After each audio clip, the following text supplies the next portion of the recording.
Dude, where's my town? Yeah, it's all a lot of vacant lots now. I'd say 2/3 of it's missing at least. I'd have to do some calculations. It's kind of hard to do. It's happened everywhere in the Midwest, all these little towns. They're just tearing everything down and not replacing it. Make nice empty parking lots everywhere though. And put in a convenience store. That used to be a huge wooden 3-story building. It's mostly a bar and a rooms up on top. Now it's the only store in town, really. Only gas station. And this whole block here was 2-story buildings with businesses in the bottom, people living on top. Some of the merchants lived upstairs over their businesses. This bank building got built a long time ago. See how they sprawl, they spread out, they're not compact. They occupy a lot of real estate. I think that was built in the 60s. Then all the way down the street, all those grassy places and gravel places and empty lots, those used to be 2-story buildings with businesses in the bottom. People living up on top. Most of it was built between the 1880s and teens. They had trouble, some of them falling apart. The bricks got loose and shuffled, and the back wall fell out of a couple of them.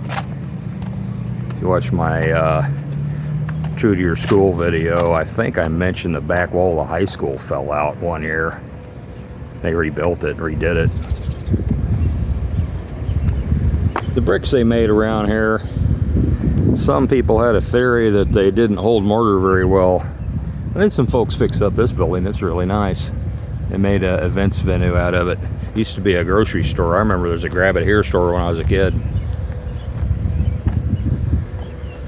But that's not the reason. All these towns, the same things happen in Nebraska, Kansas, Minnesota, South Dakota, North Dakota. They're just letting everything rot or tearing it down. They've been letting things rot since the 70s, really. These brick buildings need some maintenance. They have buildings made the same way out of the same kind of brick in Europe that are hundreds of years old, but they point them whenever they need it. They never pointed these, they just let them go. The mortar starts spalling out. The bricks start spalling where the glaze wears off of them. I think they were salt glazed. I wrote a little article about it, how the bricks were made. It's on unclebilly.com and the blogs. You might find it interesting. They fixed this when I was in high school. You could, the bricks are all just shuffling out and falling out. Somebody put some sort of plaster on it to preserve it, and I see it's been repointed. It was a lot worse than that. Somebody's repointed it. They did a pretty good job. That's what you got to do to them. But they never did it. Hell, back in the 80s, this building was in real bad shape, and somebody finally paid some attention to it. If it gets really bad, you can put a mesh. They got technology now. You can put a mesh over them and put a real good plaster on it. It helps hold them together too and protect them. See, these bricks have spalled. They've absorbed moisture because there's no glazing, and they've froze and broke off the surface. They'll continue to do that. This was an alley, so there wasn't another building here. Sometimes they put poorly glazed bricks on the insides. Well, almost always on the inside. Their best glazing went on the outside, but then when you tear a building down and expose poorly glazed bricks, like all these buildings are missing here, then they'll start disintegrating more rapidly. So I don't know. Nothing being built to replace some steel buildings.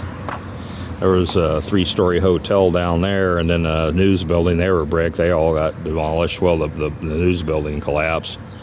The back fell out of it. But mainly we got empty lots. Bloody shame that. People are all spread out, have to use a car to go everywhere. Have to go 10, 15 miles to the nearest grocery store. I think the regulations and government's a lot of the problem. People would organize and people would have a little ambition. They would start their little own mom and pop grocery stores. There were 3 grocery stores in this town when I was a kid. One of them was tiny, just a little mom and pop store. Sold anything you needed in a building not much bigger than that. That's the police station. I don't think they use it anymore. There were a couple of factories in town, places a lot of people would make a living at a cannon factory. It's all gone. Railroad depot, they really built them well. It's still there, it's in good shape, and they maintained it too. And that was being used when I was a kid. They still had an operator in there. A little booth on the track side, there's always some woman in it. Well, that was back in the 60s. Dude, where's my town?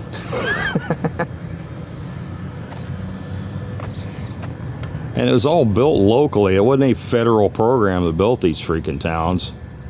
People came together and made plans and did what they needed to do to get things done, and nobody stopped them. That's the main thing. You try to do anything now, a whole army of Karens and Kevins that come out of the woodwork and try to stop you because it makes them feel important. And there are systems involved that utilize that principle too. And recruit those people, give them attaboys, maybe a little benefit. Like, I don't know, the UN, Agenda 21, they don't want people in these small towns. They want people in population centers because they've got our future planned for us. They want you to live in a little beehive in a population center. And they don't want people out in the country. They want to return it to nature. They don't own it. They manage the planet like they own it. They really do think that they own it, and you're just pests who are infesting it. And you have to be dealt with. This town used to have a lot of bars. There's a row of buildings down there, 2-story. I think one might have been, well, it seemed like 3 stories. It had such tall ceilings, and some of them had vaults and half-stories on the bottom, but that was a whole row of buildings. It's all gone. There's only one left. There was a bar down there that had burned down when I was a kid. I remember the remains of it were there for a long time. It took them a long time to clean it up. Railroad depot is City Hall now. The police station, this used to be City Hall actually, and police station combination. You see, government was kind of small. That's all they needed. The police station and City Hall were in this building. It's very small. It's not even 30 by 30, I don't think. That's the problem. Now everything's governed from the center, and they have huge buildings full of bureaucrats. You try to fix one of these buildings, you get a mountain of resistance and expense, and other people telling you how to do it with your own money and blocking you just for jollies because they can. That's what happened. That's pretty easy to fix. You have to organize. You have to be aware of what's going on and organize and fix it politically. It's not that difficult, but nobody will do it. A lot of people are on the program. They benefit from it. That's a Dollar General, but it's closed because the building is falling apart. The roof is caved in, and they're not going to fix it. I've heard they were going to fix it, and they diddled around with it for like over a year, and they did some stuff, and now they're not going to do it. I guess it's the franchise doesn't like it, so it's all corporate and government calling the shots and not local people. That can be fixed. Keep telling you can fix it. Maybe not that building, but the main problem is all authority rests with massive corporations and governments. These corporations got pretty much unlimited money for lawyers. They can deal with the government, you can't. So the government is aimed at you. I used to work down contract jobs, Southern Illinois, drive about 250, 300 miles from here, go down in Kentucky and build grain elevators and stuff, and we'd stop all those little towns. I know them all. They were little mom and pop diners. We'd stop and have dinner, breakfast, lunch, whatever. time it was. There was lots of them. You could always find one real quick. Now there's nothing. There's none. I went down there several years ago and I found one was still there, and I talked to the owners about that. How come they're all gone? Well, it's not McDonald's. It's not franchises. It's their own local government, their own health department, their own building and zoning department come in and just jack with people and bully them and harass them, make them spend money they don't have, and they can't do much about it because they don't have money for lawyers. They don't do that kind of stuff to the big franchises. They have New York lawyers on tap, and they got a system where they know we're doing this, it fits universally. If you got a problem with it, I'll see you in court. But little momsies and popsies trying to make a living and provide a service, oh yeah, they're all over them. I have a 7,000 page building code and I can interpret it any way I want. You have to do X, like put a stainless steel ceiling in. It's only $10,000, why don't you do it? That's the attitude they take towards people. I've talked to people in towns in Colorado where that happened. They were going through it at the time. Poor guy had a restaurant all ready to open, and the building inspector came in and said his booths that he built were too big. The code book had a minimum size, and he wanted them exactly the minimum size. He wouldn't let him make them 2 inches bigger. He had to tear it all out and redo it. And people belong in jail for that kind of stuff. It's malfeasance. It's malice. It's all for their own egos in most cases. Well, there's also an incentive. There's a financial incentive. That particular town, me and another guy had a business, and we had the building inspector come to us. We were about ready to open up, and they said, we don't have enough parking spaces. Well, there wasn't enough space for parking spaces. Oh no, you got to have 25. Well, that's space for about 9. That's okay. They had a system. You could rent, or actually lease. You could lease a parking space on the other side of town, and that would make you in compliance. And guess who owned those parking spaces for lease? People on the village board. That's the way it happens. It's corruption. It's greed. And nobody does anything about it. Passing laws like that and setting up a racketeering operation like that, I think you actually could probably prosecute them. They belong in jail, but nothing happens to them. They're your important citizens, the blowhards that usually work themselves into city government. Yeah, they had the law where you had to lease it for 50 years too. So if you want to start a business, you want to get a 50-year lease on parking spaces on the other side of town, right? Oh, that goes over great. But, you know, Kentucky Fried Chicken wants to put a place in there. They'd say, okay, nice system there, buddy. I'll see you in court. But mom and pop can't do that. Actually, they probably could, but they never do. And they get steamrolled if they go to court. The court system is all, people are out of touch, people are on the take, people that are corrupt, and nepotism. They're all buddies and related to each other. That's why almost all building inspectors in these areas are people that are contractors, or they're from families of contractors, so they get to call the shots. You do work for yourself, well, they don't like that one bit. Even if they don't want to do it, they consider you stealing from them some money out of their pocket. So they come and mess with you, shut you down, cost you money, push you around. Nice. That's been my experience with local government. Charming, no? Dude, where's my town? There's a lot of cities that are much, much, much worse than this one. Much worse. This one's not too bad, really. It's funny to look at it, remember how it was in 1973 or 4.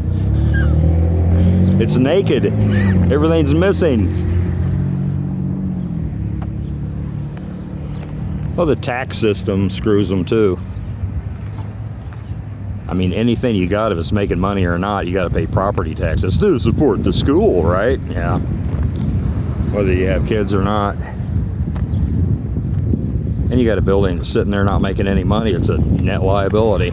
There's no way you can stop it. So people walk off and abandon them. And then the city takes them over, or whatever entity takes them over for the taxes not being paid. They file papers on them for being abandoned, and you know, their solution is just about every time is to rip them out and make yet another parking lot. Actually, not even a parking lot, just an empty lot.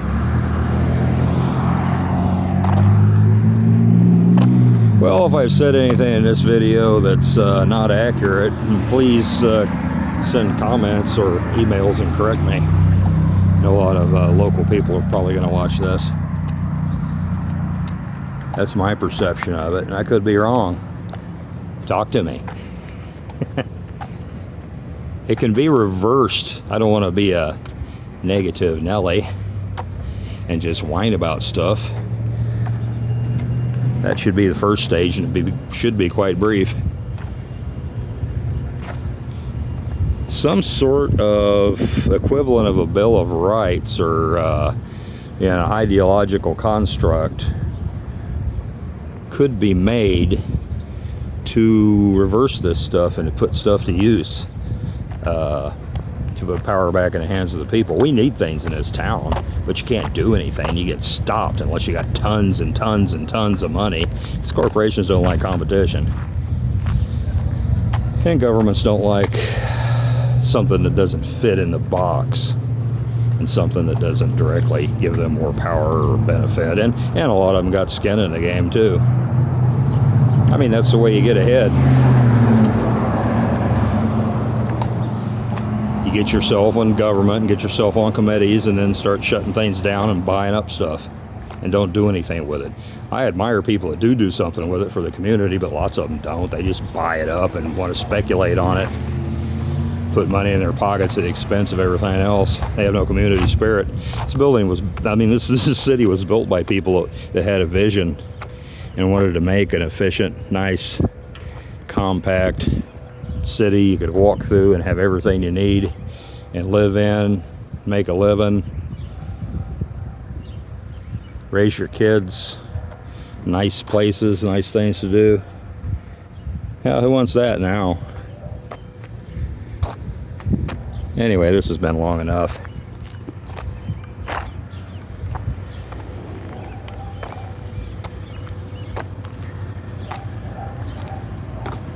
You know, they have these Main Street USA. It's kind of like a homeowners association for businesses and cities and boards that get together and subscribe to it and start fixing things up. But I don't think that's the answer. It's mainly a bunch of old Karens that tell everybody how to spend their money and what their storefront's got to look like. And usually it's way over everybody's budget unless you're in a real posh money-making tourist area. You need something like that that's actually for the people, that could bring down some political pressure on them, stopping everybody from doing everything, and you get the things you need in your community instead of empty lots. I had a place in Canyon City, Colorado, and I watched that town transmogrify once the California people came. It was a small town that was starting to get run down. It reminded me of this town back when I was a kid. There's still lots of buildings. There's still lots of small businesses. There's little mom and pop restaurants in the lower stories. There's people living up on the upper floors. There's little stores and junk stores and knickknacks and clothing and this and that. And then the California people came and put themselves in the government. They got themselves elected. They got on the boards. Now it's Boutiqueville. Yeah, you can't buy anything useful and everything's extremely expensive, and the streets are filled with art galleries and pottery places and, you know, yoga classes. Regular folks don't have anything. They ran all of them out because they don't like to look at them. And they got Main Street USA.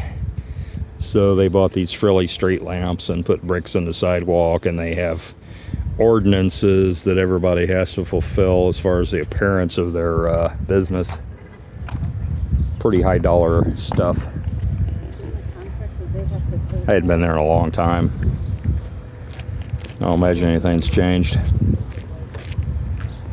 Anyway, that's long enough for this. Uncle Billy signing out.